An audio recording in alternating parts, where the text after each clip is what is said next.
أعوذ بالله من الشيطان الرجيم. بسم الله الرحمن الرحيم. الحمد لله رب العالمين. الرحمن الرحيم. مالك يوم الدين. إياك نعبد وإياك نستعين. إن صراط المستقيم صراط الذين أنعمت عليهم الخير المغضوب عليهم ولا الضالين.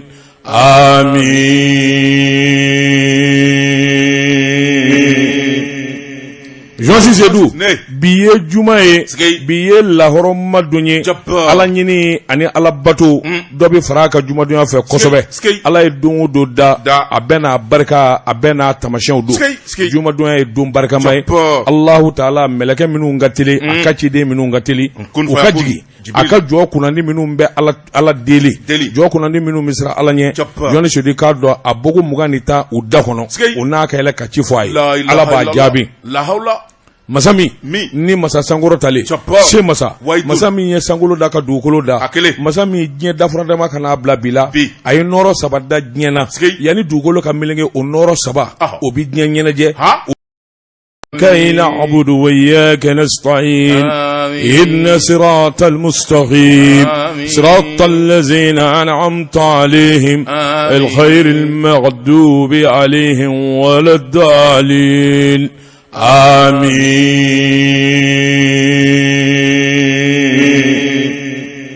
Jonsi Zedou biye jumaye biye lahoro madunye ala nyini ani ala bato dobi faraka juma dunya fe kosobe ala e don do da abena barka abena tamashen do juma dunya e don barka mai Allah taala meleke minu ngatili akachi de minu ngatili ukajigi aka jo kunandi minu be ala deli jo kunandi minu misra ala nye joni shodi kado abogo muganita udakono unaka ele kachi fwai ala ba jabi la haula Masami ni masa sangoro tale she masa masami ye sangolo da ka dukolo da masami nye da franda ma kana bla bila ay noro sabada nyena yani dukolo ka melenge o noro saba obi nyena je o noro saba yelenye amanya gela kata kele ngani sigi ki miri hali mami ma kurane kale bado ka fo jugo nyuma de kai wallahi jugo nyuma kai hali mami da ka fo jugo nyuma kai jugo nyuma munyi ikana bi maka kana makorofo kana shwanike kana jenake jugo nyuma ti bawo ni ne jugo yi Allah ikahine fandauna ikakafuni zire ni fembi bolo eske yoni se du tara misiru kono iboto idondo yesra katibo iboto yesra katibo isali la foki te wobo joni so de bura misiru kono tare sigi gerana o makarsa wa karsa de musobita amusobita ni bita masokodu Suna Sedu wallahi ere bado halni makala e bora ka sali minga aminena hanna aminena yemi wa doma bwala fudu anga njugonye alaka jugonyu mandama yonsu alaka jugonyu mandama amanyi Allah ta'ala fa alami nabi hine amanyi Allah ta'ala fa masami nabi makari amanyi Allah fa Allah ta'ala mi nale de anda mimbi gundo don mi ngera ale de bado mi make ale de bado mi minaka ale de bo fana kalam kun fa yakun Jabbar inna flasi lembeka andengu nywana mbikuma wallahi ngania mimbela Allah ta'ala abado jonse du wallahi nini ngania mijira ala de ba gundo do abado wallahi nata war ko yo amanyina Allah ta'ala fe masami ni fonizire do masami ni kelendo on ga jamana jonse du cardo gela mimba ka fokunde jonse du cardo minye tokotoko ye ani gela bambali ani kamana gwan o de kelembe on ga jamana ka shufra tleka aboleme maminuna ala de bado ala de wu yamore o kanya shama amanyino Allah ta'ala fe ako ma kelen yamore o ka bwanga aku halaki aku tatien aku kamana gwan amin ya Allah inna lillahi wa inna ilaihi raji'un Allah semasa kul faya kul masake wallahi odo masa fonisire masa mi mugo temana ay masa mi de maka de nyini ato nyini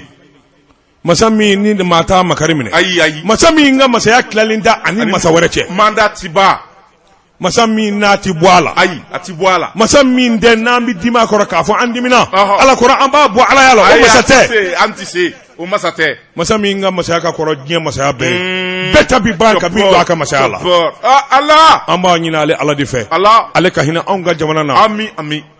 k'an ka jamana kɔlɔsi ami k'an ka jamana bɔ bolo la ami k'an ka jamana kɔlɔsi ami k'an ka jamana bɔ bolo la ami an ka jamana de a ka hinɛ an ka jamana de la gɛlɛya ni degun min bɛ jamana de kelen-kelen na bɛɛ lajɛlen kan ya Rabbi ala k'a wuli ka bɔ an Fatiha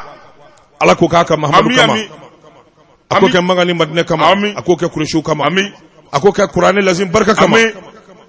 ami journaliste do an ka jɛ jumadonya fɛ la ilaha illallah wa ashhadu anna muhammadar rasulullah o ka caya subhanallah subhanallah o ka caya alhamdulillah alhamdulillah alhamdulillah o ka caya astaghfirullah astaghfirullah o ka caya journaliste do o ka caya an ka hinɛ sebe minnu ye a ye hinɛ fantanw na wallahi a ye hinɛw na dɔnnikɛbaw a y'a kɔnɔ jɛya waritigiw k'aw ka wari dɔɔni di anw ma Seydou ala ka sɔ don wari bi maa min bolo wari min b'i bolo wallahi ne dalen don a la danganiya bɛn na n tɛ siri ɲɛ n tɛ tanbakɛ i la Seydou i k'a dɔn n kamana tɛ guwa abada n'i ye sabula ne dalen don ala la wallahi ala de y'a d'i ma wulibali kul fayakun ale ala de y'a d'i ma n karamɔgɔ Seydou n karamɔgɔ waritigi tɛ jinɛ ye e t'i nata o mɛlɛkɛ tɛ i karile i ka fari wallahi waritigi tɛ jinɛ ye mɛlɛkɛ tɛ n'a sara n'an ye ɲɔgɔn sɔrɔ lahara jo dɔ kɛnɛ kan se t'ale ye k'a fɔ k'a b'i kuma bɔ ayi a tɛ se ale tɛ se k'a yɛrɛ kuma bɔ jango e i bɛ t'o kɛ ala ye ka siraw ɲɛ mun ayi a tɛ se nka ni min kɛra hɔrɔn ye ni min kɛra fonisire ye jɔnni sodi k'a dun i b'o bonya k'o kanu i b'o bonya o ye tiɲɛ waritigi karilenw an bɛ dugawu kɛ ala ka dɔ fara u ka sɔrɔ ka ala k'u kisi waritigi minnu bɛ hinɛ an na ya Rabbi ala k'u kisi wari caman bɛ minnu bolo n'u tɛ se ka fɛn d'a ma n'u b'u dogo ya Rabbi ala k'u to dogo la ala k'u to dogo la ala k'o dugawu minɛ ala k'u to dogo la ala kan'a kɛ abada u ka se ka wari di maa ma jɔnni sodi k'a dɔn ala b'u ta tiɲɛ don dɔ la wari in b'u bolo u halakilen u ɲɛ bɛ wari la fɛn se t'u ye o mɔgɔ bɛ jɔ hadamaden la u tɛ maa sɔrɔ o don wari b'i bolo jabɛti b'i la wala tension b'i la waritigiya diya i ka dumuni duman dun u b'o bɛɛ interdit la jɔnni sodi forobafɛn to yen foroba nafolo to yen jamana ka nafolo Allah wallahi sitana do mali gɛlɛya ka mali sigi nin dingɛ kɔnɔ n t'a yafa ɲa to ala ma o damanda min fɔlen don o de ka ca fantanw ka hakɛ Allah jɔnni sodi jamana faamaw k'u kɔfilɛli kɛ sa u k'u kɔfilɛ dɛsɛbaatɔw la Allah kibaru dabali tɛ dugukolo sanfɛ min ka girin faama k'i ɲɛsin fantangɛni ma ka siran ɲɛ k'a ka hakɛ to a bolo o ɲɔgɔnna dabali t'i bolo o ɲɔgɔnna dabali tɛ yen o ye tiɲɛ wallahi o ye tiɲɛ jamana gɛlɛyala a ye karamɔgɔw wele a ye Sabi Sumara Bika kala a ye Tabatiya Da kala a ye kuranɛ kala nkalon an karamɔgɔ y'a fɔ a ye tiɲɛ tɛ wallahi tiɲɛ tɛ f'an ka jogow déclé jɔnni Seydou k'a dɔn karamɔgɔw mana fara ɲɔgɔn kan onispoir kɔnɔ n'u sira ka kuranɛ durusi wallahi a tɛ fɛn ye faamakɛ a tɛ foyi ɲɛ ye fantangɛni taama a ka hakɛ ye min ye ka taa d'a ma wallahi kalash jamana bi suma jɔnni Seydou samiyaji binna anw cikɛlaw ya Rabbi ala k'a kɛ ji saniyalen ya Rabbi ala k'a kɛ ji saniyalen jɔnni Seydou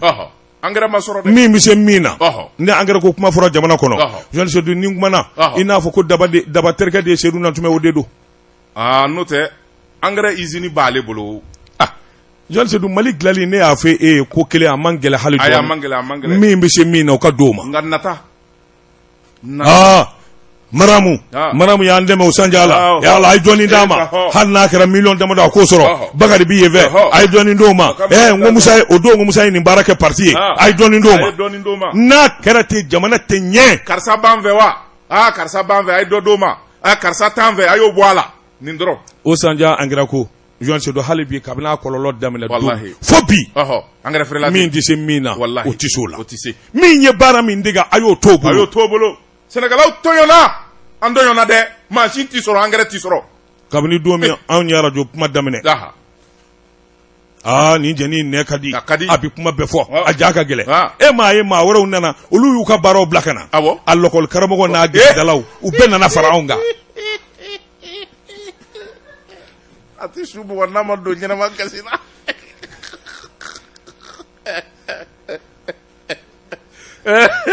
e Gejulu Kamara e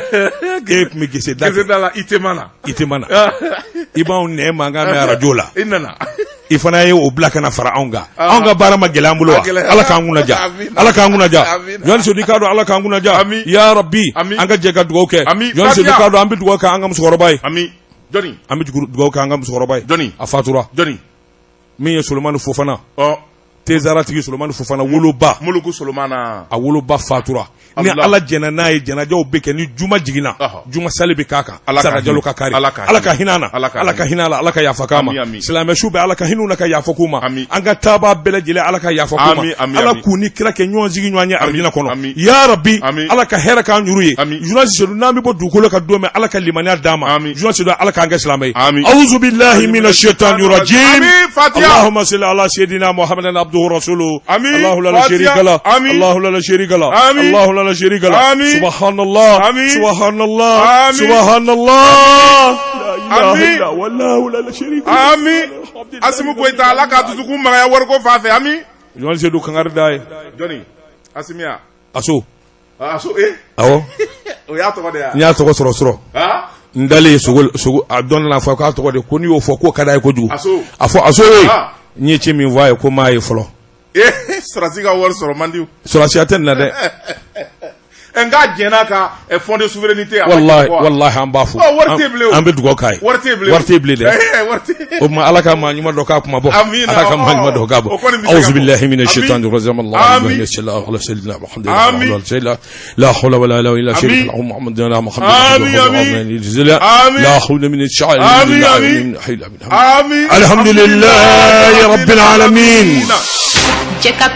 daba tungara naam fato b'a den jago waati min o y'a sankuma ye siga t'o la bala cogo bɛ di journaliste Seydou ka kangari kelen da ye ɲama ni fato kɛra muru feerela ye kana tɛrɛmɛli janya o ye tiɲɛ journaliste Seydou ne bɛ n keleku ni ka bɔ ni sɛbɛn ye sɛbɛn min n'u k'a ma le Sphinx ko n'a kɔrɔ dɔnba sɛbɛnfura nin y'a bolo ko siɲɛ 800 ani siɲɛ 30 ye sɛbɛnni kɛba fasiri darame a n'a jɛɲɛw to sira tɔ ka gwan min ye darame ye a tɛ ko daminɛ k'a dabila n'a ma nɔbɔ journaliste Seydou a k'i k'a dɔn ale hakili jiginna min na Ibrahim Boubacar Keita a ka avion zango kuma sabula hali bi n'a ka bi ko jɛlen dɛ a ɲɛ ma sɔrɔ ale ye dingɛ se ka dingɛ sen a taara bɔ fɛn minnu nka journaliste Seydou k'a don mandi ni avion ko journaliste Seydou k'a dɔn a gɛlɛyara fo k'a fɔ k'a to ten masakɛ i k'a dɔn a sensabara kɛra avion ye nka IBK yɛrɛ de ka avion kanu barika bonyana wa min ye ko duman ye ani ko kura sa kalo 12 o kɛra sababu ye ka jamana pɔtɔ ni ka nafolo caman de daji Bouanzan journaliste Seydou a ko ni avion zango hali bi n'a ka bi da kelen ma sɔrɔ avion na maa o maa mana ɲininka o b'a ta fɔ jamanakuntigi yɛrɛ min bɛ yaala avion kɔnɔ o y'a ta fɔ avion in sɔrɔ kuma san 2014 ka n'a bila bi la journaliste Seydou i b'a ye k'a fɔ kuma cayara min ye wulikajɔ ani jateminɛw cayara avion san yɛrɛ kelen ma dɔn maa min ni maa min bolo b'a la journaliste Seydou bɛɛ lajɛlen y'i ta fɔ a ko awa nin Boeing 737 min ye san 2014 mars kalo o ko k'a sanna Ameriki jamana na journaliste Seydou k'a dɔn a ko ngalo a ko ni avion ko in yɛrɛ a jubaju yɛrɛ kabini a ye namara b'a la ni gɛlɛya a ko sabula min ye wulikajɔ dɔ ye a wa société dɔ bɛɛ o de nana sigi sen kan k'o ka wulikajɔ kɛ ka avion in ɲini journaliste Seydou k'a dɔn k'o société ma ko Mali BBJ Limited k'a bɛ Aruba o bɛ Caraïbe jamana na journaliste Seydou k'a dɔn o de kɛra sababu ye ka wulikajɔ boloda avion ye k'a salo ka na sɛbɛnnikɛla ko a bɛɛ ngalo a ko sabula olu ye sɛgɛsɛgɛli kɛ Américain jamana na ka taa ɲɛɲini k'a ɲɛɲini journaliste Seydou nana ye k'a fɔ nin société kofɔli nin sigira sen kan kabini avion ko kuma fɔra k'a fɔ avion bɛna san haraba do a kun fila u sina ka société in sigi sen kan ten Allah dɔgɔkun fila u ye société in sigi sen kan journaliste Seydou k'a dɔn a kɛra dugu min na o de ayiwa Orange Stade o bɛ Île Aruba journaliste Seydou k'a dɔn u nana ŋanamu boloda kabini ye sɛbɛnnikɛla ko ayiwa min y'a nafoloko ye ani avion yɛrɛ bɛ minɛ cogo min na san o san avion kan ka taa lariwe k'a ko k'a jɛ ni ka minɛnw lajɛ journaliste Seydou k'a dɔn ka kuma surunya o damanda dɛ a k'i k'a dɔn bɛɛ de nana ɲɔgɔn sɔrɔ ko kelen na vérificateur général ka sɛgɛsɛgɛli dɔ senfɛ journaliste Seydou miliyari 9 miliyari 19 i b'a ye k'a fɔ o den nana bɔ ayiwa ŋanamu na a yɛrɛ k'a fɔ miliyari 1 ani wa miliyɔn 800 journaliste Seydou k'a dɔn o de kɛra commission ye minnu y'a baara kɛ a ko awa cidenw dama y'o sɔrɔ jisuma zogo joni sedu akika don o temene ngo fe bogena na ke min galama o de awa avion sanwo san abita larwe wal makalo damado kata laje visite takilugu joni sedu ka do fana contrat ko wari ngalo sebene kala ko ni ko ta ku danywanga minye milliard saba sifa wari joni sedu o de dona avion re sekeseli ana laje la 2016 joni sedu ka don awa milliard saba sanwo san o wari de bi boko taraka ka avion sekeseli boa joni sedu sebenigala ko akoni ngo indamanda abarika bonyana ulaba nana avion ngo nyata kadi doma joni sedu ka do ofana jekulu do sigira jekulu mi nuka mako groupement aérien présidentiel JAPR mi nyama kunye colonel Youssouf Jara joni sedu Youssouf Jara e ka do ale na ke boyingi nyama yi sebenigala ko e ka do nga se ga frère ofana ibolo mana bo ninga wulika jobolo da ka wele bla to buka do ma ngana mu ba mi nye barake nya yoro be nya avion zo bela sebenigala ko mi se ka to ko ere bi jidi ni ga agri yon se du kadu na ko walaka ka murmunu salo chaya sebenigala ko fa do fe ibai ka fo awa mi maintenance mi nye awa Mali Link investir mi nye airporting group yon se du kadu unana ko ngal fo fana ma sebenigala ko jamana kundi katama kacha yon se du kadu anyena ko kacha sebla kuma wo kuma na e fe do e dugu dola wala aye faire do pandoy aba fa nga vie na keni oh la solution couleur bi fallait ali konona fote uni fe bi fallait Allah o maga dem zani moto esa ibega moto ibita fasadi fallait wala ibita mana norala nu kunya fo ibega ibi bo president la nga avion bi tubu atekeleke abikomi ibeka ni avion mi komi ni ye marfani sanga di dema akakulungelani ni ko bo minola ayi abi fa be ga maga bi fraka faraka bo bala ga atiso marfani ga no de na ko vara man ga gay boy ambi bo ala ga avion mi tibulo bi yala nay aba ko c'est bon c'est bon avion ngadai John se sebenigala ko $2 Ibrahim Boubacar Keita avion impando ko Mali sebene be avion ga ni Mali drapeau o ka don akadon ko juati ye jona ko ka ke belebele ko ka tana ye avion nye yoro la u kata ke belebele de abi ye fami ve o masaka gla malla ya ka gla malla u tarana ye ali ara dala ya ombo wari min dono na John se di kadra segeda kana be ko amani njejuwera o duk seja ko kata fali no bo Allah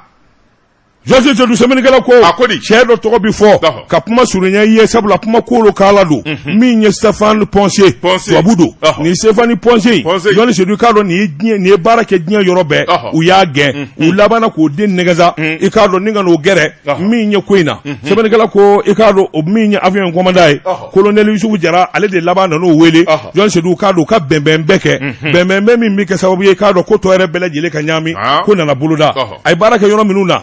cité minye liberté ou te John se doit akacha foka foka toti sebenegala ko o yera donini na utara sebe de yelema ka fo aye bakilinde ka avion boli ka sura abadeli ko ka abada ungana musebe John se do bedi kera minye wuli ka doye ani chesiri aye tamana yoro chamana John se do ka do ni bela jilenga na mungana muye ga sebenegala ko minya keni ngoni nyena ikado abo malido nyera bala John se do ka do ni avion ngoi madama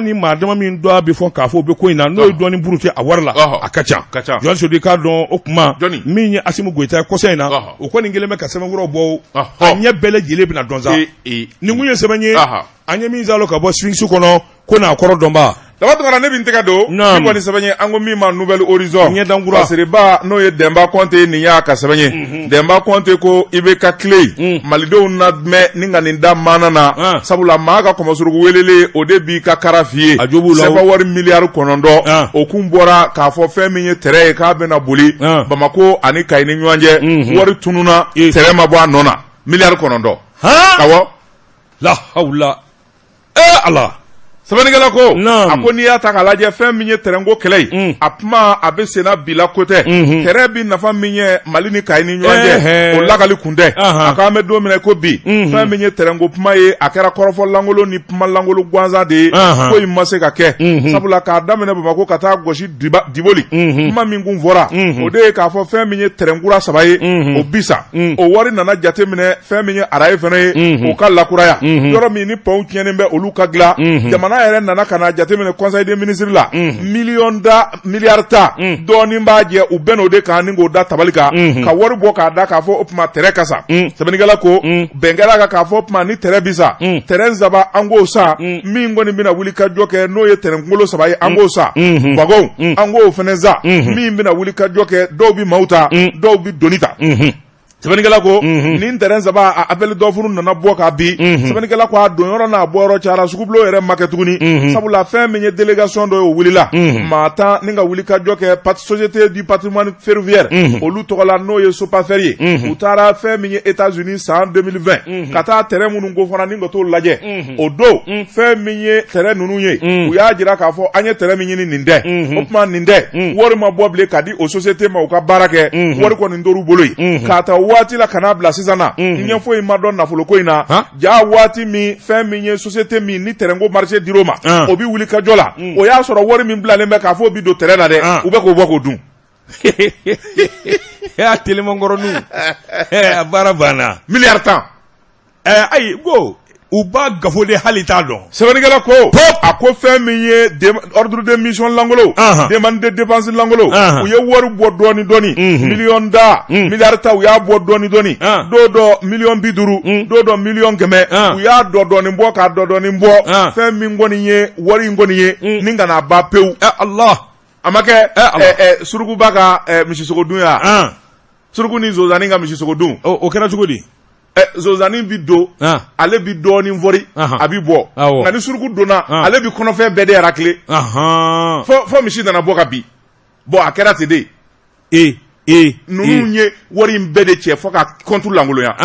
sɛbɛnnikɛla ko a ko compte langolonyalen don o tuma fɛn min ye terrain bolibaw olu ka sara o fɛnɛ kun b'a la sabula fɛn min ye maa minnu bɛ n'o ye cheminot ye olu ye gɛlɛya min kɛ a tɛ se ka lakali dɔw kɔni ka mago de sara dɔw ka du cira dɔw sara dɔw kɔni taafan tɛ nafan tɛ denbaya yɛrɛkɛra sɛbɛnnikɛla ko sɛbɛn wari million 500 ani kɔ a kun fɔra teliya la o ka di terrain bolilaw ma o fɛnɛ ma ye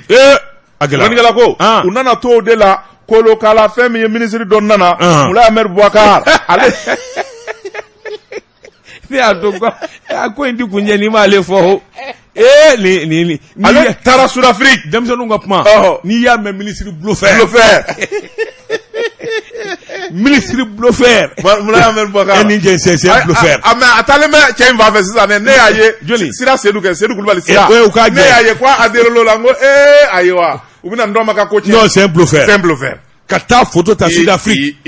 wa k'o dessinw ni i bɛ se ka terrain kunkolo yɛrɛ panne ne ko n k'an da ɲɛna kan'o kɛ panneau kan kan'o kɛ jaja Blufer dun Allah ale tɛmɛna ka bɔ yen maa wɛrɛ bɛ yen min nan'i da don terrain ko in na ale fɛnɛ bolo donna wariw la n ye taafa ni ɲɛfan ma sɔrɔ terrain ko la ale yɛrɛ fɛnɛ ye bloc baci Zumana Mori Zumana Mori ko nin tɛ o ala Zumana Mori Kulubali ma ye u bɛɛ laban kɛra i ko sɛdenninw dala sogo ale maliyɛnw jabugɔ ale fɛnɛ ye kuma caman fɔ a ma ɲi dɛ balata ka wari caman bɔ ka dun fɛn ma kɛ ni Zumana Mori kun b'a ka tile fila ministériya de ɲini a y'o sɔrɔ ale mugu t'a la bilen sɛbɛnnikɛla ko a ko fɛn min ye terrain bolilaw ye ani terrain a cheminot olu ɲɛ kɔni tora sira la u ka denbayaw tora kimi na ɲɛ ma sɔrɔ terrain ko la sɛbɛnnikɛla ko u nana to popa ko de la ko IBK yɛrɛ ka fanga nana ka na dafiri pewu o tuma ko yɛrɛ bɛɛ lajɛlen tɔ nɔɔni na o yɔrɔnin bɛɛ fanga kɔni bisi basale kabi M5 ye kɛlɛ daminɛ wari tɔni min bɛ yen a y'a teliya fanga bitɔ don u y'a salo nka bi bɔ bɛɛ nu fɛ u y'a bɛɛ salo i sigi k'a lajɛ u y'a bɛɛ salo k'u b'a fɔ a bɛ k'i ɲɛna yan o sɛbɛn langolo ani dépense langolo u y'o labɛn ka wari bɛɛ lajɛlen de labɔ sisan kɔni gouvernement kura min sigira ministre min bilara taamakow kunna o ye madame Dambele Madina Sissoco ye ale ye maa fɛn yɛrɛ tigi a ka kegu a nalen a nana ka na compte in lajɛ wari tɛ yen a bɛ dɔ fa Madina ko contrôleur ma a ye bɛɛ wele ka na kelen-kelen min ye min nabɔ bɛɛ ka na bila a nɔ la o de bɛ se Madina wayi Madina kunuko ani kunasinigo sow bɛ ka feere han datuma b'a la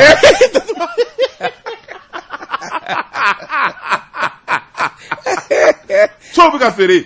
Madina ko wallahi Joan Sedou ni zo sani jurumuti kana wallahi jurumuta ara nyego bato ka kono nga bato ko le fait sani mai ne o teni kono nunu nda shuani fedi o san foi tala Sebenigala ko ako fe mi Madina ye ako nawma hotelia wori munaya la bo beka ni tabla nola net ta no ye pole économique la de mbe sebe de dawga kaso bo ma direct pole économique ba usoro yi ala ka barka do Madina na wallahi ala ka barka ni do ko yi mo Madina na ma ko gele ya ubita saraka ka bo akasara ka ne foi ta me anya ko kabna na todo seuka buramuso tede ngo nya ko ka flado futakado ngo buramuso de do ala to gele mbabulu ala to de babulu wa nato futakado tari sarana angwa ka do blowol la Sebenigala ko Madina ko telia la sani kalo jota ingasa mako be million keme duru la wari na min woni ni mina kana odi terambulaw ma o kake kuka sarako nyana bo Sebenigala ko akoni ata kala je ko ngoni gwanen bebi ma yere bi yere la nyiniga yala munu ngera zomba kule nu ye wori mbo ka bela jele do usako na dafe yala akoi yere bina ta laba muna joni mbala to ko de bina fo dona na tawla sabla lisi de kelembe ma u de to ko be ka wele kerengele yeni wori mbo yeni nabo nani wori parce que bara make tere ma bo anola ara e magla foi make o dronde Madina yere nale aye wuli ka jot damine yoro munum be ni ara e kanga seginga nga ke ara e kai akwa e bara damina ara e kuraka da ala ka barka jula nindela kurofina ya tere u ka fe to ko sotelgo tesa chemino ka yoro bain aswadi transaray ko u ka fen technique terrain kungulo ni fombi la yoro kurofina u ka atelier sisan so na bi tere manga po alhamdulillah tere ala ka barka do Madina na goyi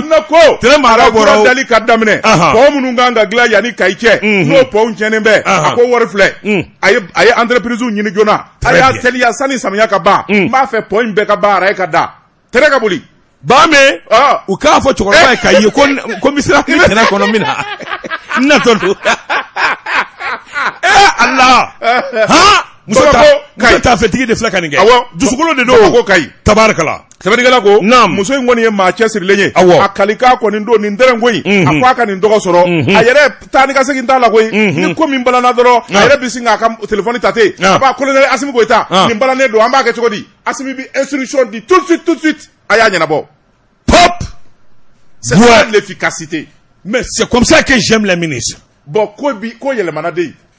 ni mo fe ni ko bala na ka lettre ci obita bla courrier la obi traîner Madina to kede non bala na ba ka téléphone ta abi président de wele mais non surasi muso te ya ni min bala na ba ka abi premier ministre wele monsieur le premier ministre nimbe ne ba ka chodi sisa o ba fo aketa sani wula cha o ba sora yo nyina bo c'est ça la compétence même vie surasi muso mana bla nyema la elle va exécuter comme son mari le fait affirmatif parce qu'elle est habituée à recevoir des ordres affirmatif négatif Ahmed Jeka pub kaka firfan la kodon nege kanye tan flasera Bamako ka fo jiginew ka bonya masegi be awye daba tungara namu ibolodo Joan Sedou mengele ku ninga boni seben minu ka ma l'indépendant sebeni keba de Daouda Sangare Joan Sedou ka don ay wakle flakala hakli jagabo CCB la Joan Sedou ka do dorete benga unni haklina min wora jamana kono sabula ka do chamanje fanga abita kunje ni minye oye vote ke ko nyuma Joan Sedou ka don namara kana ke president zigila gele kana do ala o de be ke sababu ye jamana yere ka kolo suma Joan Sedou ka do nyan sama ani kele chama be politique la ni vote ke chugo nya abada tiba o de la jate kun gera ninga awa hamibo min ye chakeda kelende ka sigi singa min bi ka sababu ye ka futo ko bele jele nyana bo sabula ni ye wuludeni kalfa oro chaya ni alama janga abi shikena ma sabana ko o chakeda kelen sigili ma minu ngala ne do nubi futo ko nyedon no ye expert wi olu de farla nyanga klefla ko hakili jaga bo bara min ye nye chugo jumaina ikado abse ka sinji chugo mina ma chama ngoni be expert la chama ngoni ya jira k'a fɔ a kɛli a bɛ sɔn ka gɛlɛya kosɛbɛ sabula waati kurunnen don Johnny Seydou k'a dɔn waati kurunnen don n'a fɔra ko awɔ kalo kɔnɔntɔn kalo kelen yɛrɛ bɔlen don la Johnny Seydou n'a fɔra k'olu ka labɛn kɛ ka fara ɲɔgɔn kan kɛ i k'a dɔn a ko ka ca fo k'a fɔ k'a to ten sabula gale Johnny Seydou maa min ni maa min kan ka voter sai kan ka k'o kan yɔrɔ minnu ni yɔrɔ minnu bɛ yen ni vote bɛ se ka kɛ walima a tɛ se ka kɛ yɔrɔ min o ɲɛ ka dɔn Johnny Seydou tɛmɛnen kɔfɛ vote kɛ sɛbɛn ka dafa jamana kɔnɔ ani jamana kɔkan na nin bɛɛ lajɛlen ka boli Johnny Seydou k'a dɔn cɛkɛda in yɛrɛ maa jumɛn ni maa jumɛn bɛ sigi ka k'a ye a bɛna kɛ kɛcogo jumɛn na n'a fɔra k'o jateden bɛɛ lajɛlen bɔ Johnny Seydou k'a dɔn awɔ kalo 8 bɛ sɔn ka dafa k'a sɔrɔ o ma se dɔw kɔni y'a jira Johnny Seydou k'a dɔn awɔ jamana sarakisɛ min bɛ yen ni o ye constitution san 1992 wajibi de don f'o de ka yɛlɛma fana n'o ma yɛlɛma loi électorale min b'o kɔnɔ sariya sɛbɛn minnu bɛ voter ko kɔfɔ n'o ma yɛlɛma a kɛli bɛ gɛlɛya kosɛbɛ maa kala ninnu don ko y'u hakili jagabɔ nka cɛ kelen kɔni sɔrɔla jamana Dr Ibrahima Sango kɔni y'a jira k'a fɔ min ye awa nin cakɛda in sigilen i k'a dɔn hakilila ko don Johnny Seydou k'a dɔn sɔn don ani baara don ni sɔn kɛra ka baara k'a ɲɛ 40 ma a bɛ sigi piyan wa a bɛ se ka kɛ kalo 8 kɔnɔ awɔ constitution bɛ se ka yɛlɛma k'a kɛ yan pourquoi pas c'est pas facile hein wari bɛ yan e kɔni o to yen sa wari bɛ yen wari tɛ yen e cɛkɔrɔba ma n'i da fɔ mugu jala la kɔni a ɲinji b'a da Sango tɛ ministère baarakɛla o c'est un expert expert c'est un expert Ibrahima Sango kelen don wa le journaliste là je ne sais pas je sais que c'est lui bon si tu sais que c'est lui déjà e b'a bɛɛ kalama ne b'a dɔn Johnny Seydou sɛbɛnnikɛla ko min ye dɔgɔtɔrɔ Choguel Kokala Mayiga tiɲɛ ka fɔ ɲɔgɔn ye a sigili tile 10 a sera ka min kɛ Moktar Wanu ma se k'a kɛ abada sabula Moktar Wanu kun y'a jira k'a fɔ ko ni awa ni cɛkɛda in sigili a tɛ se ka kɛ yɛrɛ de abada nka ma maa wele maa ma sigi k'a hakili jagabɔ kɔ Johnny Seydou hali ka na ni experts ka ɲɔgɔn ye min kɛra a bɛ kɛ sababu ye ka na ni hakilina kura ye dɔw yɛrɛ kɔni y'a jira experts la dɔ ka fara camancɛ fanga kan o bɛ kɛ sababu ye a ka Allah je veux pas ton opinion laisse-moi lire mon article je t'ai conseillé hein? Et pourtant c'est la dernière fois que je te donne ce conseil c'est la dernière fois non je maintiens alors à vos ordres mon général mais non à vos ordres c'est ni ne ka du à vos ordres hali tɛ ka n ka kuma sɔrɔ k'a bonda à vos ordres haraba i ɲinɛna o kɔ o j'ai la boucle e ɲinɛna o n'i ye jamana ye i bɛ fiɲɛ bɔ da de la ayiwa i da de bon je la ferme pour de bon ɲama ala Johnny Seydou sɛbɛnnikɛla ko dɔ ka fara kan a ko ayiwa dɔw kɔni y'o miiri a ma fɔ o bɛ kɛ dɛ kabini kelen dɔw ko n'o kɛra a bɛ ɲɛ kosɛbɛ nka min kɔni jɛlen don kalo 8 min n'a fɔra ko camancɛ fanga bɛ baw kɔnɔ bɛɛ lajɛlen ka hakilina o ye bɛɛ lajɛlen b'i sɛbɛn kɔrɔsɔn an bɛ don min na ko bi Johnny Seydou k'a dɔn awa premier ministre kɔni Choguel Kokala Mayiga a y'a jira k'a fɔ hali bi hakili jagabɔ ka kɛ fɛn o fɛn n'o bɛ se ka kɛ ka bɛn u donfɔlen ma a ka kɛ o kɛcogo la wa vote jɛlen an b'o de fɛ nin kun ye sɛbɛn ye an ye min bɔ l'indépendant kɔnɔ a ka bi bɔli la daba tungara ne bɛ n tɛgɛ don o bɛ kɛ ni sɛbɛn ye an ko min ma nouvelle horizon parce que ba n'o ye Toguna A Traoré ye nin y'a ka sɛbɛn ye a ko i bɔra ka kuma min fɔ organe unique de gestion des élections a sigili fɛn min ye parti politiques ye olu fana kumana u y'a jira k'a fɔ Choguel ka nin hakilina in ŋaniya ɲuman don nka a tɛ se ka kɛ sɛbɛnnikɛla ko a ko n'i y'a ta k'a lajɛ fɛn min ye sigi min n'a kɛra a kɛra atelier ye sabula fɛn min ye Dr Choguel Kokala Mayiga a nalen kura a girinna ka fɛn fɔlɔ min fɔ o de ye k'a fɔ organe unique de gestion des élections ale b'a sigi sabula o kun ye M5 RFP ka laɲini dɔ ye k'a fɔ o ka kɛ min bɛ se k'a to kalafili ka kɛ jɛlɛɲana sɛbɛnnikɛla ko a ko Choguel yɛrɛ dɔrɔn tɛ koyi dialogue national inclusif min kun fɔra o yɛrɛ y'a kuma fɔ nka n'i y'a ta k'a lajɛ fɛn min ye nin organe unique de gestion des élections a sigili gɛlɛyaba de b'a la sabula a bolofara minnu kan ka sigi an ka jamana marabolo fanda 4 bɛɛ lajɛlen la o ye gɛlɛya ye n'o tɛmɛna ka bɔ yen a ko maa minnu kan ka recruter k'u bila baara la k'u former olu k'a ɲɛdɔn o fana y'a dama gɛlɛya ye sɛbɛnnikɛla ko a ko n'i y'a ta k'a lajɛ hali ka da formation dɔrɔn ma maa minnu bi ta k'olu ka kalafili baara ɲɛnabɔ kominiw kɔnɔ cercles kɔnɔ fo ka na se région ma ani ka se bureau ba yɛrɛ ma jamana kɔnɔ nin bɛɛ lajɛlen de kan ka kala ka kalafili yɛrɛ baara ɲɛdɔn sabula bɛɛ de bɛ n'i bolo bɔ a la k'a t'olu bolo u tɛ se sɛbɛnnikɛla ko a ko o de gɛlɛya bɛ yen o de kama parti politique minnu bɛ n'olu faralen bɛ ɲɔgɔn kan olu kun ye maa bila ka taa atelier in kɛnɛ kan min kɔni baara n'a da yɛlɛla atelier in kɔni senfɛ u ye kumakan min fɔ n'o kɛra recommandation ye o de ye k'a laɲini k'a fɔ fɛn min organisme unique de gestion des élections a sigili ka bila ka fanga kura kɔnɔ ni élection banna fanga kura min bɛna ale de bɛ se ka waati sɔrɔ ni k'a labɛn n'o tɛ sisan jɛkulu kɔrɔ minnu bɛ yen n'o ye CENI ye DGE ministère de l'administration territoriale olu ka tɛmɛ ni baara ye i n'a fɔ kɔrɔlen a tun bɛ kɛ cogoya min na CENI kura ka sigi. Jonti Seydou parti politique politique maw olu de bɛna ni mankan y'an ka jamana kɔnɔ ni u ye vote kɛ a ma ɲɛ namara kɛra an na u b'a sɛbɛn k'a signé olu de ko a ni organe kelen in kana sigi bilen ninnu ka tɛmɛ n'a ye donc bɛɛ ka jɛn n'a ye u y'a signé o na u mana kɛ kɛcogo cogo la mankan t'a la dɛ mankan t'a la ok n'o fana ma kɛ n'a y'aw jagoya fɔ ka organe unique sigi parti politique ma jɛn n'a ye hali ni aw nana ni kuranɛ ye sa u tɛ sɔn bilen mankan bɛ bɔ a la yaya ne ye min f'i ye Mali tiba ye politique mɔgɔw de koyi don ko don kuma kura donc u bɛ min fɛ a y'a ko ye mankan tɛ min na ok nka ni maa sigira hali n'an ye namara kɛ ka maa min ayi dɛ namara tɛ se ka kɛ kalafili la bilen o d'accord ok loi électorale min taara il y a la transparence tu peux pas tricher je vais te donner un exemple l'exemple e ka bulletin de vote i bɛ min ta k'a bila urne kɔnɔ k'a fɔ i b'i tɛgɛ da daba la k'a da i sagona candidat kan k'a kuru k'a bila urne kɔnɔ o kelen o kelen i b'a sɔrɔ opposition ka signature b'a kan majorité ka signature b'a kan e bɛ se ka mun kɛ c'est contre-signé chaque bulletin plus de 3 à 4 millions de bulletins a bɛɛ contre-signé nos opposition ni majorité fait tu peux pas falsifier même là il y a des failles où Obemi d'accord ok pour une fois je suis d'accord avec toi ok donc ça c'est une clé de la transparence transparence clé ou be faut que c'est duru woroma nam nga do refia ay anglais nyumana I understand sabanigala ko akoni ya ta kalaje parti politique munun be no liye jekulu ye no lu ya jira ka fo shogali kan hakil nay olu tala shogali ko ngara kelena mai EPM bala o te majorité koraiwa no borai ko fop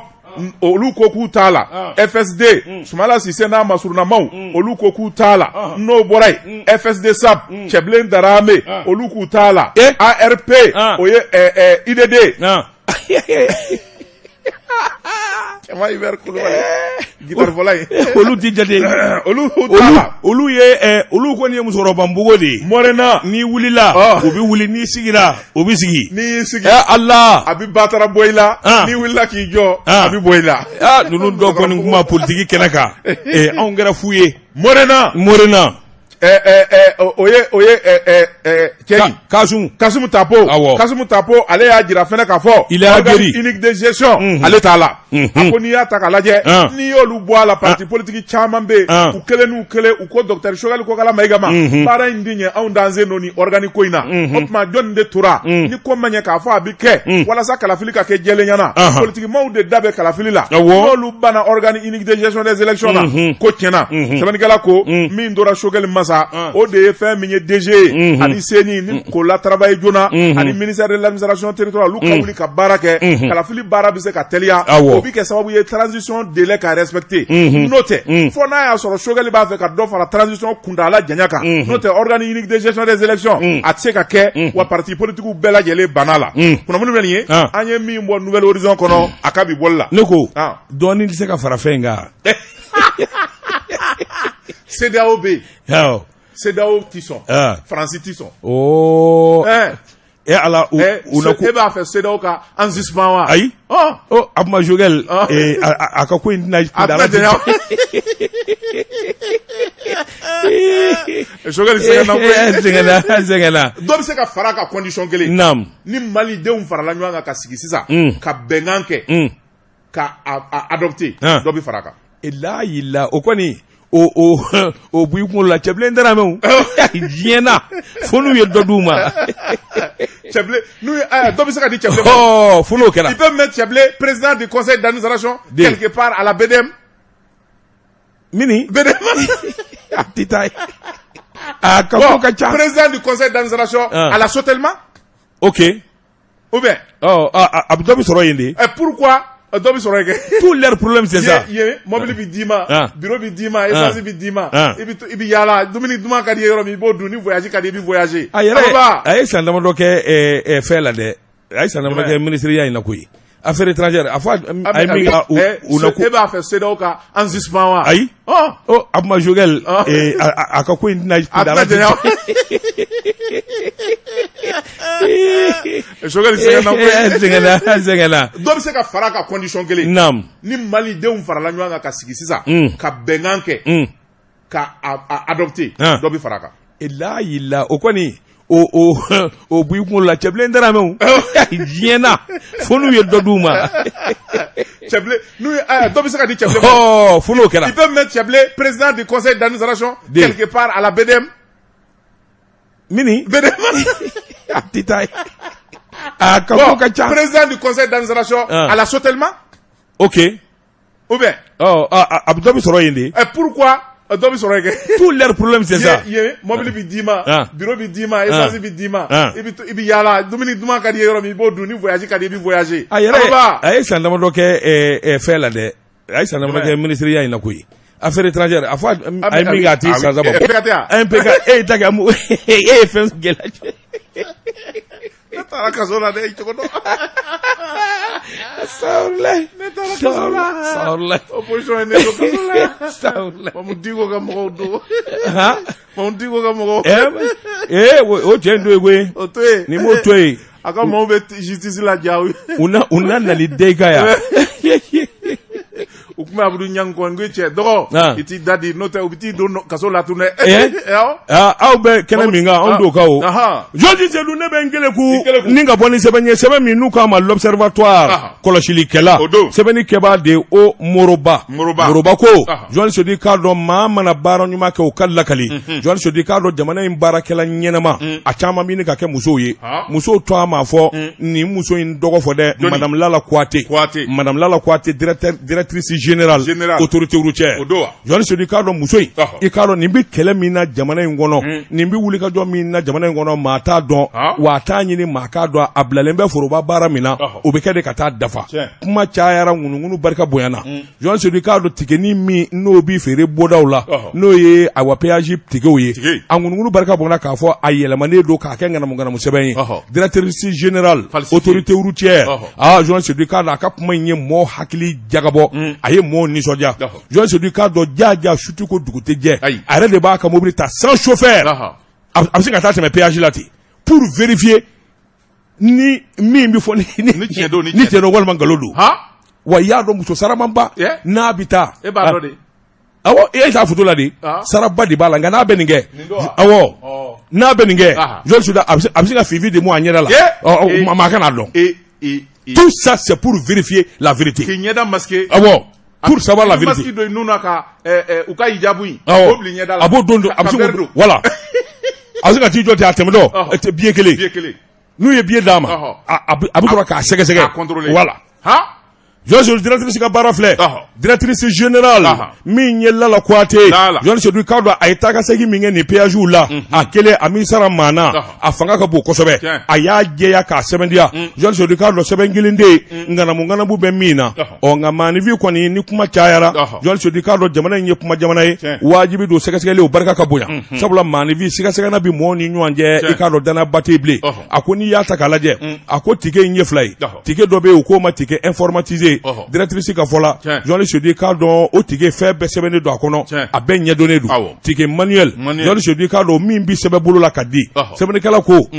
a bi sɛbɛnna waati min a sɛbɛnna yɔrɔ min wari hakɛ min b'a la mobili min dɛmɛna o numéro bɛ sɛbɛn a kan Jɔnji Seydou a k'i k'a dɔn o fana ye waati de ye koyi u nana n'o ticket sabula min ye ticket informatisé ye Jɔnji Seydou k'a dɔn a b'a ka dilan a dilanli ka suma waasa ŋanamu ni sonyani kana se ka kɛ Jɔnji Seydou o de y'a sumaya a ko nin ko min filɛ nin ye Jɔnji Seydou k'a dɔn maa caman de b'a ko kalama min ye Madame Lala Kouyaté Jɔnji Seydou a ko an bɛ donni minɛ ko bi jamana in kɔnɔ min ye kunnafoni jɛlen fan o fan ka di ye i bɛ se k'a sɔrɔ sabula ale yɛrɛ cɛsirilen don nin ko in na a b'ale ka bolo kan a ko an bɛ donni minɛ ko bi n'i y'a ta k'a lajɛ arrêté ministériel minnu kɛra n'o ye ko yɛlɛmaniw ani ko bɔli ko fɔ Jɔnji Seydou a bɛɛ lajɛlen jɛlen don gɛlɛya kana don kow la a ko ka se ka ɲɛnabɔ mobili ka kan ka min sara bɔli ani donni na a ɲɛ donnen don a fɔlen don bɛɛ ye Jɔnji Seydou k'a dɔn nin wariw de bɛ kɛ sababu ye jamana sirabaw olu ka ayiwa ka kɛ kɛ awa yɔrɔ sabatilen ba ye a ko ayiwa n'i y'a mɛn tricycle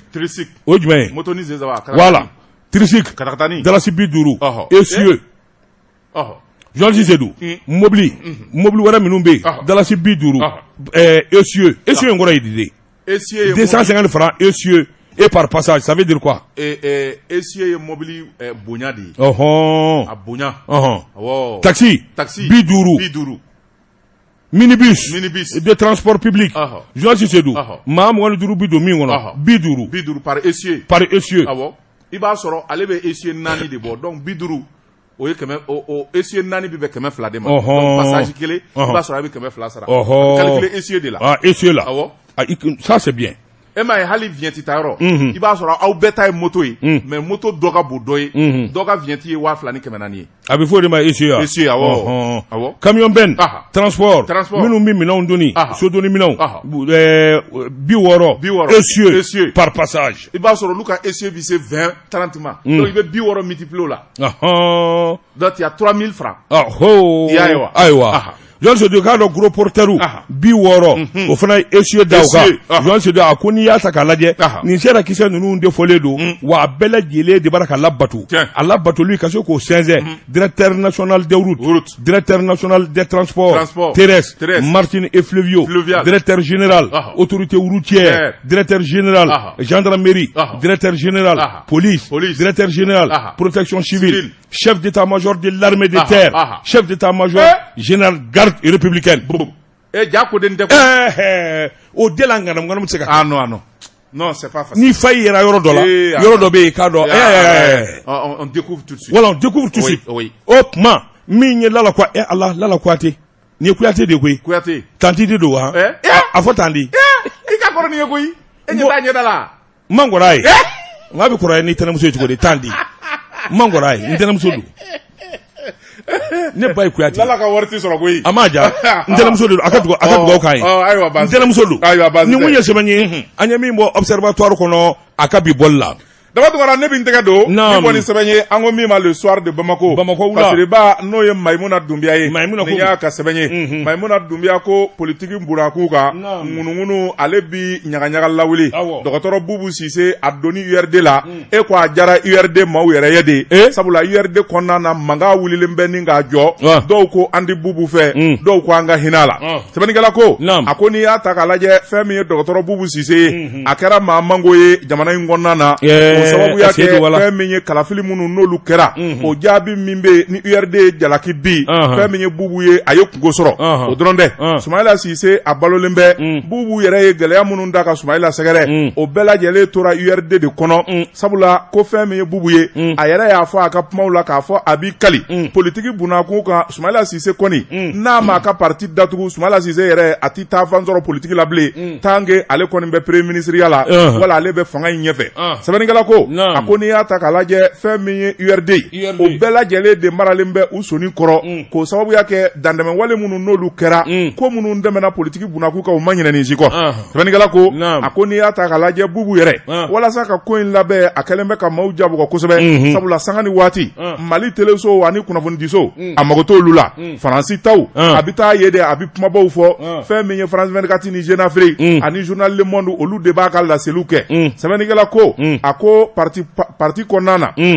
n'o ye Soumaïla Cissé ka parti ye maa koloma minnu bɛ yen n'o ye dɔ ye Boubacar Karamɔgɔ Kulubali ye ale kɔni y'a jira k'a fɔ Bubu kɔni a kɔni a ye gɔngɔrɔ de fili tile ma n'a jigi b'a kan k'a fɔ a na kɛ URD ka candidat ye k'a kɔni a sogora a ma taa yɔrɔ jan a ko n'i y'a ta k'a lajɛ san 18 waati min ni URD tu bi tigɛ san 2002 Soumaïla Cissé ale de ye wuli ka jɔ kɛ minnu dara la o donnama kama u bɛɛ lajɛlen farala kan ni ka parti sigi k'a gili don waati min ni parti ye wuli ka jɔw daminɛ député caman conseiller caman parti nan'o sɔrɔ u yɛrɛ y'u kanbɔ jamana kuntigiya nɔfɛ a bi siɲɛ caman bɔ dɔw ko a gagnena dɔw ko a namarala nka a mana tigɛ da o da la Soumaïla Cissé kɔni deuxième ya in kɔni a y'o kɛ maa siga t'a la k'a fɔ parti politiques bi n'i y'u da URD de ye fɔlɔ ye min labɛnnen bɛ kosɛbɛ sɛbɛnnikɛla ko Bubu Cissé y'o URD de kɛlɛ k'a ɲini ka URD ci k'a ɲini ka URD fɛgɛya yala bi n'a ye minɛnw jɛ kana don URD la a bisimila nka k'a fɔ k'a bi kɛ URD ka candidat ye ye o kuma tɛ o tɛmɛnen kɔfɛ ka bɔ yen maa wɛrɛ bɛ yen min bɛ URD la Ahmed Sow o kɔni y'a jira k'a fɔ Bubu kɔni a ye janfa de kɛ sabula IBK ye fɛn bɛɛ lajɛlen k'a ye a ma IBK ka ɲuman dɔn n'a nana URD la Ahmed Sow jumɛn le même Ahmed Sow o fana kɛra o de la ka kɛ premier ministre ya ayi dɛ il a été je crois ministre de l'énergie oui ATT ka PDS awɔ rédaction ni fɛnw kɛ kamalen zarama in a don jɛma in candidat bɛɛ la u cɛ fila de tun bɛ sarabu la ale ani Bitar aw kun cɛ ka ɲi u kun cɛ ka u photo ɲɔgɔnna kun de ni kun y'u ye i b'a fɔ ko i k'u ta k'u sigi a la sisan n ko président ye Daka ye nka Ahmed Sow in a delila ka gafu dɔ kɛ hakili de bɔr'o kɔ gafu awɔ ayi e filila n filila ayi filila n b'a fɛ ka nkalon da la laisse-moi te rafraîchir la mémoire fais-le waati min a bɛ ministeriya la a démissionnera ko parce que société fitina ko problème dɔ wulila ye fitina affaire fitina i hakili t'o la il a démissionné il est comme Oumar Ibrahim Touré min démissionné na Fonds mondial ko kuma na awɔ Oumar Ibrahim Touré m'a dɔn ni hakili b'a la ministère de la santé c'est mon ami voilà donc a ta yɛrɛ kɛra o ɲɔgɔnna ye mais ils ont tous les deux été blanchis parce que tubabu filɛ n'u y'i tɔgɔ fɔ ko la i bɛ démissionner de pour que i ka t'i yɛrɛ défendre voilà c'est ce que Amanian a fait et il est revenu propre nam sɛbɛnnikɛla ko a ko Ahmed Sow a ko fɛn min ye Bubu Sise a ma a filila n'a kun ye ladilikanw lamɛn ka taafɛnw lamɛn hali ni URD ka d'a ye a tun bɛ hakili sigi fɔlɔ sabula IBK min ye ale kɛ fɛn bɛɛ ye k'a ta ni k'a sankɔrɔta ka k'a fɛ k'a minɛ i n'a fɔ a den a ko IBK ka fanga tiɲɛna Bubu Sise de kama ale Bubu kun kan ka kɛ waleɲumandɔnna ye nɔbɔnin na IBK ka joli ma suma fɔlɔ k'i pan ka taa don URD la k'a kun man kan tɛ k'o kɛ o tuma fɛn min ye jamanadenw ye u kɛlen bɛ ka kɔlɔsi kɛ Bubu Sise kɔni n'a y'i kanbɔ jamanakuntigiya nɔfɛ 0% o y'a gagné. Je pense pas. 0%. Je ne pense pas. E bɛ ka Bitar minnu fɔ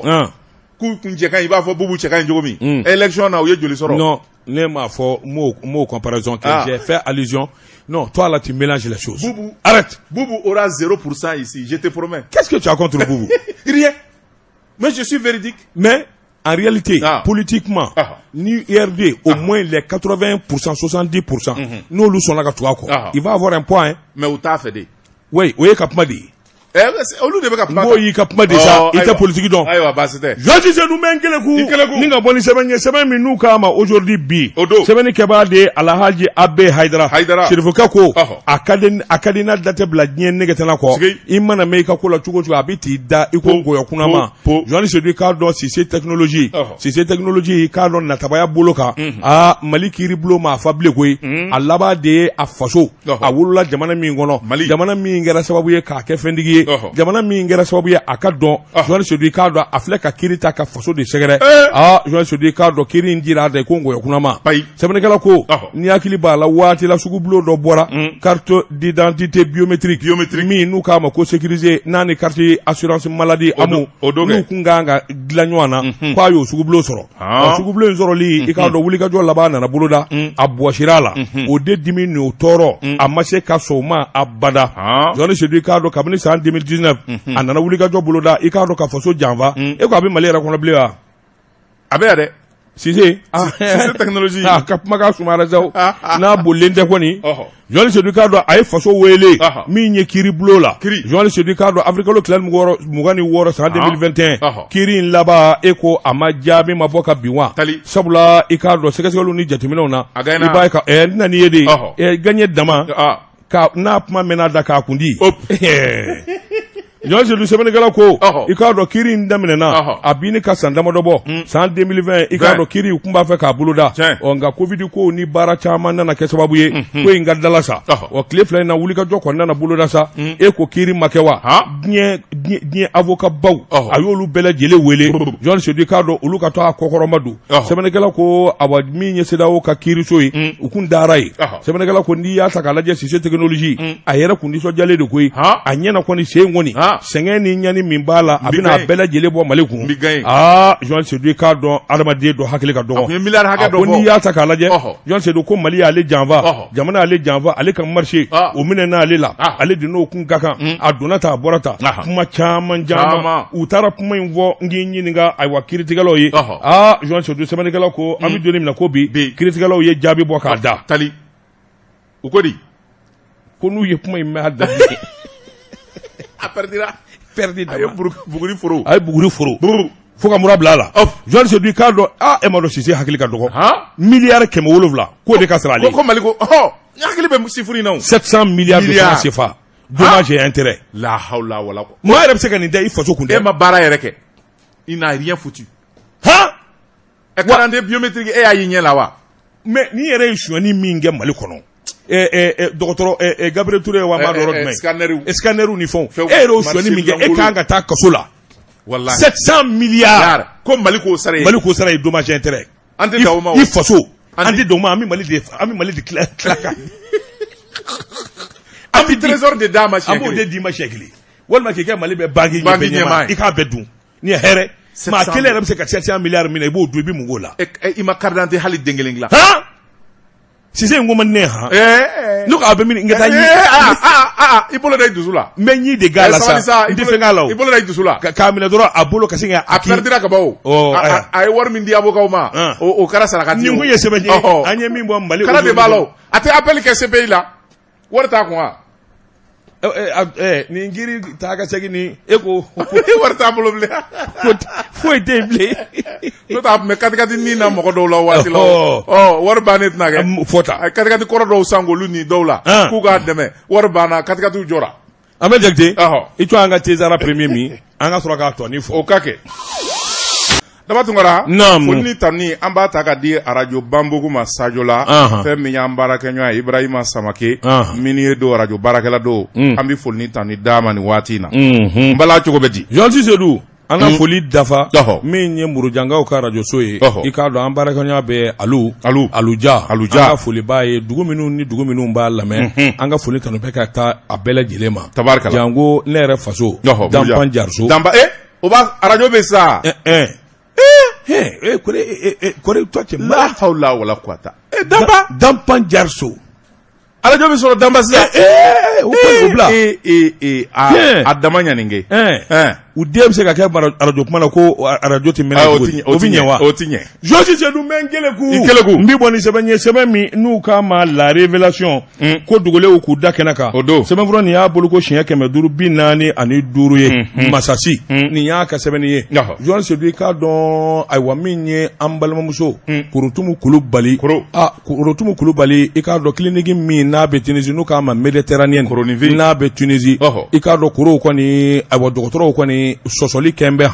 n'olu yɛrɛ de ma kɛ sababu ye ka korow fa Allah kibaru Jean Seydou n'i y'a mɛn tubabukan na erreur médicale walima assassinat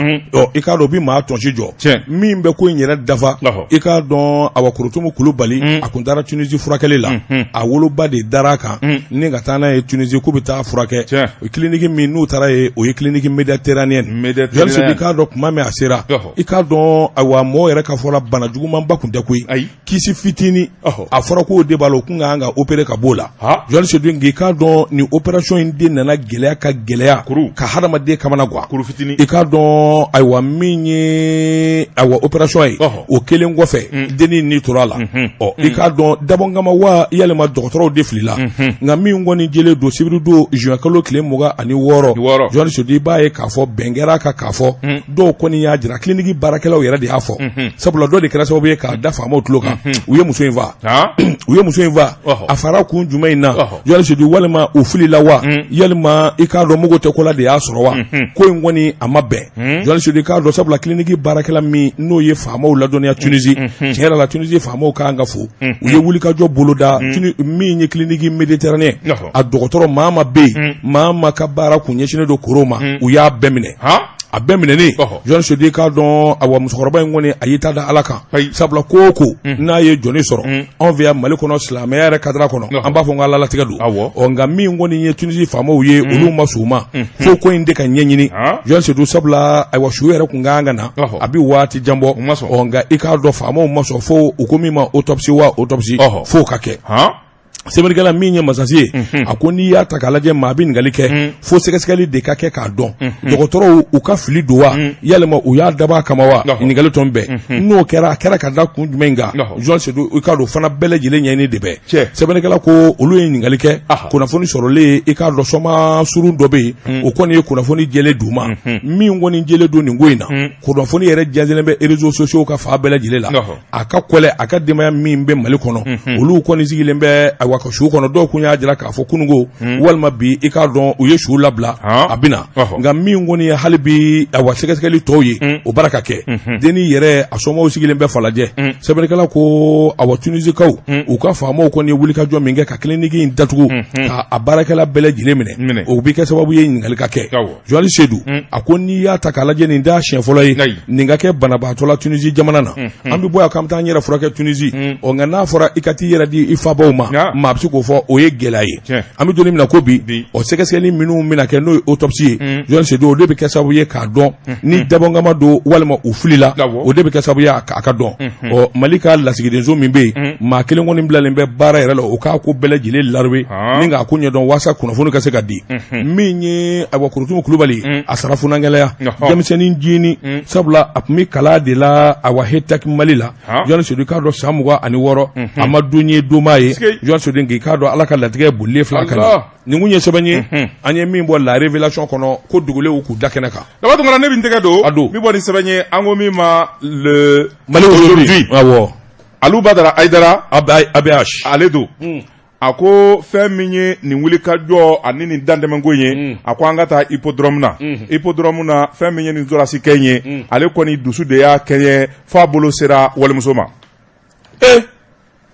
sɛbɛnnikɛla ko a ko nin ko ninnu bɛɛ lajɛlen kɛra hippodrome na fɛn min ye parti MPM o siège Masuruna la musow kɔni u bɛ luwanze de la u bɛ sigi la muso fila kɔni bɛ sigiyɔrɔ la u ka kumaw fɔra ɲɔgɔn kɔ fɔ muso fila kɔni nana kɛlɛ kɔni gɛlen dɔ kelen cɛ ye Sorasi ye o ko ne bɛ n da bila k'an jɛ kɔnɔ o ye Sorasi ye ni min bɔra la bi e n'o lakali cɛ kɔni na so ani muso k'a ladon so kɔnɔ ka kumaw ɲɛf'a ye a dusu bɔra a dusu bɔlen a m'a ɲini filala koyi a sina ka bɔ a ka da fɛ muso dɔ in jɔlen walimuso ka sin ka Sorasiw ka technique ka sin k'a balaye ten sani dugu cɛ k'a fura ka na ci dugu la wobo a wobo duguma a ka sɔrɔ k'i k'a kan a bi samara a se ranjarsima a b'o kɛ ka muso dasi a bi bolokuru don a la sɛbɛnnikɛla ko fɛn min ye bi ba mugan jili min dɔn a ye muso ti fo k'a suma muso sumalen sigiɲɔgɔnw bɛ boli ka na waati min o y'a sɔrɔ muso kulela fo ka kule k'a bada nin kamalenkɔrɔ goyogoyo in sɔrɔ dasi a n'a ka aranjarisi bolokuru aranjarisi bi da muso galaka kan sɛbɛnnikɛla ko fɛn min ye jama kɔni nana muso bɔ a bolo muso lafini bɛɛ lajɛlen faralen bɛ muso farikolo fa bɛɛ jɔkinen bɛ fo ka muso bolokɔniden fila kari a ye kojugu kɛ dɛ y'a sɛbɛti koyi a ye kojugu ba kɛ o ye fo k'a bolokɔniden fila kari sɛbɛnnikɛla ko a ko yɔrɔnin bɛɛ fɛn min kɔni ye muso ye o y'a ta ka taa n'a ye hôpital Gabriel Touré la olu kɔni taara ka taa analysew k'a la muso kɔni y'a yɛrɛ sɔrɔ su kɔni kɔnɔna na nka muso fa bɛɛ kɛlen bɛ jɔgini da de ye bolo in kɔni o karilen bɛ sɛbɛnnikɛla ko fɛn min ye kɔlɔsilikɛlaw ye o yɔrɔnin bɛɛ lajɛlen u ye ko in kɔni da faamaw tulo kan muso kɔni kɛlen bɛ ka kulekan de bɔ a n'a somaw se t'olu ye jigiya t'olu ye nin ye Sorasi de ye jalatigi don a ye nin kɛ wa a bɛ baara kɛ yɔrɔ min o ye tribunal de ye yala nin ka ko bɛ kɛ cogo di o t'a la o bɛ taa fɔ de u ka taa plainte déposer procureur fɛ yen awɔ sɛbɛnnikɛla ko a ko fɛn min ye jamana finitigiw ye u k'an ka jateminɛ kɛ sabula ni maa damadɔ nin n'a ɲɔgɔnna ko kelen minnu bɛ kɛ ale de bɛ kɛ sababu ye ni ka finitigiw bɛɛ lajɛlen to a tiɲɛ jango kamalennin bɛ kɔɔri min na garde nationale don sɛbɛnnikɛla ko ni jateminɛ ma kɛ u bɛna kɛ sababu ye fɛn min ye gɛlɛya ye k'a don sigidaladenw fɛnɛ ani an ka jamana tenitigiw ni ɲɔgɔn cɛ k'a sɔrɔ an ka jamana tenitigiw ka d'an ye jamanadenw yɛrɛ gɛlɛya t'u ni tenitigiw cɛ sabu Mali bɛ dabolo min kan an bɛ don min na ko bi bɛɛ de kan ka don civil ani tenitigi ni ɲɔgɔn cɛ kɛ min bɛ se k'a to karajugu ka ta ka bɔ an da la nin kamalen ye dantɛmɛ wale min kɛ a ka ɲɛmaaya so minnu bɛ yen u kan ka ko in de ta sɛbɛla ɲangini min kan ka d'a kan o ka d'a kan walasa maa wɛrɛ ka na ɲɔgɔn na kɛ nin ye min bɔ aujourd'hui kɔnɔ a ka bi bɔli la Jɔn Sedu k'a dɔn waati n'a ka waati ma se bi taa an b'a bila yan k'a da Bamakɔ n'a lamini bɛɛ lajɛlen tulo kan an terikɛ a n'an baarakɛ ɲɔgɔn i k'a dɔn min ye Solomani Fofana ye Muluku Solo i k'a dɔn Soleil Fourniture Solo Tezara tigi Solo a woloba fatura Jɔn Sedu ni Ala sɔnna a ma sisan i k'a dɔn Jumasali o bi k'a ka jelibugu la Sanda Jalo ka carré kɔnɔ i k'a dɔn Ala ka hinɛ na Ala ka yafa k'a ma Jɔn Sedu k'a dɔn waati dafara bi taa ko an t'a bila yan awɔ Jɔn Sedu an bɛ bi taa in bila sisan min ye nɛgɛ ɲɛ 13 ye an balima bɔbɔw olu ka jɛmukan bi sigi n'olu wulila an bɛ Jakite ale ni Moriw bi ɲɔgɔn sɔrɔ surafanatɔw ma dun nɛgɛ ɲɛ 20 segi bɛ kɛ nin gafe kelen kan nɛgɛ ɲɛ 21 burapele falikɔnɛjɛ olu bɛ n'u sɛndu d'a kan min ye awantɛnɛ nata ni Ala sɔnna an bɛ ye kɛnɛ ka sabakuraw bɛ bɔ k'olu lakali Hamɛdi Jakite journaliste Seydou Daba Tunkara wa assalam.